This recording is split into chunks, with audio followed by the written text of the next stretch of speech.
This is your first flipped lesson of 2017. Now, if you've had me before, you know how important these video lessons are. If not, make sure you watch these all the way through. You stop, you take notes, you fill in the gaps based upon what's in the video and what we are covering in class. So here we go. It is summer reading lesson number 1, and the main focus is the message on the irony and danger of a quest for knowledge. That's one of the major themes and one of those ideas I want you to pay attention to as we continue to progress through the summer reading. Good morning, persons of quality, and welcome to the 2017 school year and my flipped lessons. The goal here with these videos is to walk you through content that necessarily we didn't cover in class, to provide you additional information and help you move forward in your note-taking process. Great thing here is that you can stop me, you can rewind me, you can fast forward me. I'm going to mix these videos in with PowerPoint presentations, so there's note-taking that you can do as well. So these are the goals of why you're going to watch these videos periodically throughout the course of this year. Don't worry, I'll make sure that you watch them. I can quiz you, I can have you do things online with the content, but mostly I'm going to make sure that you use this to supplement your material. I thought a good place to start our study of Frankenstein is here with these pictures of the 1931 Hollywood sort of spectacular introduction of Frankenstein. There on the left is Boris Karloff, this actor who became famous for his portrayal of Frankenstein. But here you also get, even though it's black and white, the 7-foot-tall green monster with bolts in his neck. This became a warning to everybody in 1931 about the horrors that science can do. I want you to hold on to that idea about the horrors of science. There on the right-hand side is the cinema picture of Frankenstein. And the reason I included this is because I want you to look at a couple of different things here. One, in the upper right-hand corner is Victor Frankenstein. The way that our novel's hero is presented as the mad scientist. This contradicts what occurs in I would say, the first 10 chapters of Frankenstein. There on the bed is Elizabeth. The reason I'm pointing this out is because this is reminiscent of a painting that Mary Shelley saw and uses to represent sort of the death of everything important to Victor's life.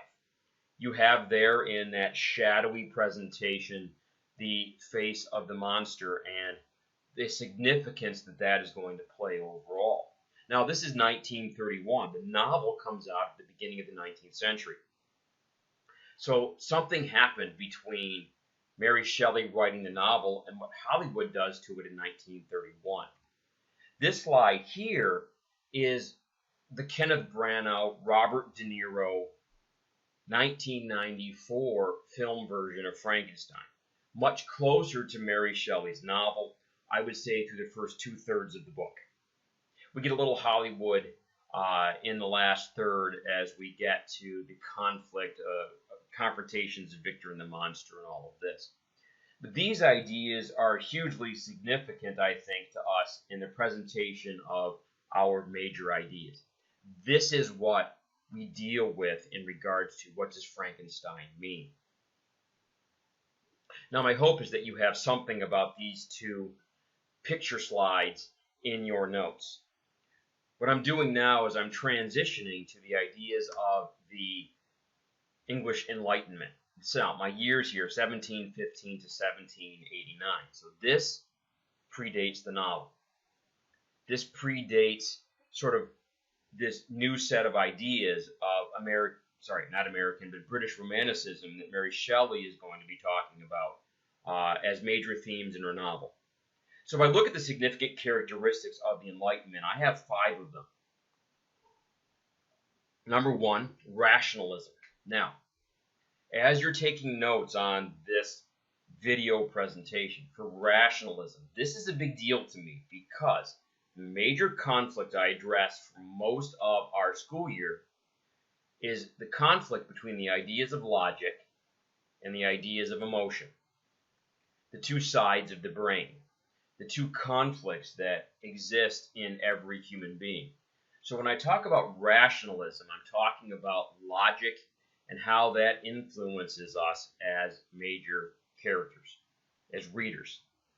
But look at secularism, application of the methods of science to religion and philosophy. Be very aware that right around this time period, 715 to 1789, the general population and authors and scientists were questioning the role of God. They were questioning the authority of the Bible and what people had been taught for thousands of years. So, because they're questioning it, it's going to show up as major themes in the work. If you look here at number 3, optimism and self-confidence, the belief that man is intrinsically good, that if man is good, science is going to be what corrupts. If man is good, his exposure to society, his exposure to the social contract, which I'm sure you've heard of before and we'll talk more about as we go, that man is perfectly okay as a blank slate, but then is corrupted as he experiences more of the world. This also allows us to talk about social progress. What is man's responsibility to his creation? What is man's responsibility to the world around him? So these are guiding ideas that I want you to have in your notes as you move. Just 2 more traits here. 4, the idea of freedom, that man has freedom of thought and expression, and whatever he comes up with is good. That through this, everybody gets a chance to be free. Now, there's some politics involved in here that I'm not going to get into in the English class, but I want you to think about this idea. Is man really free? Or is he a product of his environment? If you were me, I would write that down in my notes. Is man really free, or is he a product of his environment? Number 5, education. Major theme for Mary Shelley in this novel, which is why I put this as the last one, is education. What is the role of knowledge in the development of the human being? How critical is it for us to understand? Victor struggles with it. The monster is going to struggle with it. Henry Clerval doesn't struggle with it, and I think that's also extraordinarily significant. So as you look at these particular ideas, how does this help us to understand, at least at the beginning, what Mary Shelley is attempting to do? So to continue with this presentation, what I'm going to do now is I'm going to present the characteristics and ideas of British Romanticism. Remember, I said earlier in this presentation that it's about Romanticism and conflict with Enlightenment. So I have my iPad open over here, so you're going to see me turning and looking at notes as I do some reading for you. So the general ideas of the Romantic period is that it's 1757 to roughly 1821. And since Mary Shelley published her novel in that second decade of the 19th century, this all absolutely fits. So jot some of this down. Whereas the Enlightenment period saw man in common, that is, as creatures endowed with reason, the Romantics saw diversity and uniqueness. So Enlightenment, reason, Romanticism, uniqueness, and diversity. The cries of Romanticism were things like discover yourself, express yourself, dare to know. The Romantics took up the battle cry, dare to be. The Romantics were rebels and they knew it. So how is Mary Shelley's novel rebellious? How does her Victor Frankenstein challenge the ideas of the day? If you can come up with those concepts, I think you're going to be in really good shape. Further defining Romanticism, which is a clue for you to write more of this down in your notes. Whereas the Enlightenment thinkers value logic, reason, and rationality, romantics value emotion, passion, and individuality. Three themes you need to address in Mary Shelley's Frankenstein. Seems to make sense, right? So again, so you don't have to rewind it. Romantics value emotion, passion, and individuality. Mary Shelley writes about how these things, emotion, passion, and individuality, get her characters into trouble.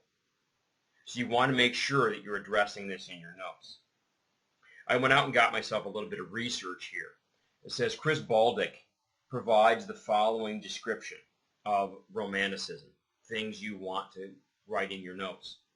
Rejecting the ordered rationality of the Enlightenment as mechanical, impersonal, and artificial, the Romantics turned to the emotional directness of personal experience and to the boundlessness of individual imagination and aspiration.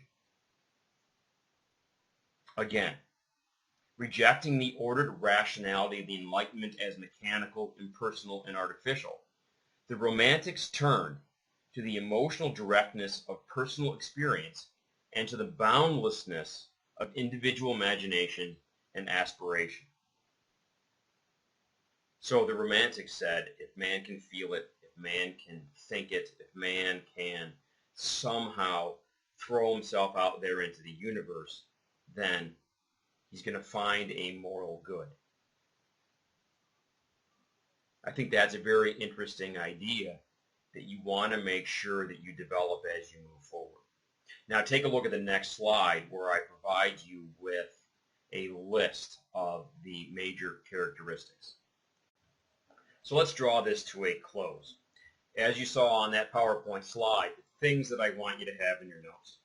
Go back through the presentation. You should have characteristics of the Enlightenment. You should have characteristics of British Romanticism. You should have a list of the three major themes that I'm going to develop as I go through and cover this particular novel. Every one of these ideas that I'm covering here in Frankenstein, you should be able to apply to Cry the Beloved Country. That's my goal with this presentation. Now, this is a new learning style for you. You can go back through this as many times as you need to. This particular lesson doesn't have any homework associated with it other than put it in your notes. But in the future, these videos will be attached to homework or they'll be embedded in the actual presentation. So, introduction, first week of school. Hopefully, you've got a pretty good idea about how I'm going to make all of this work. So with that, make sure you review this content and you move forward.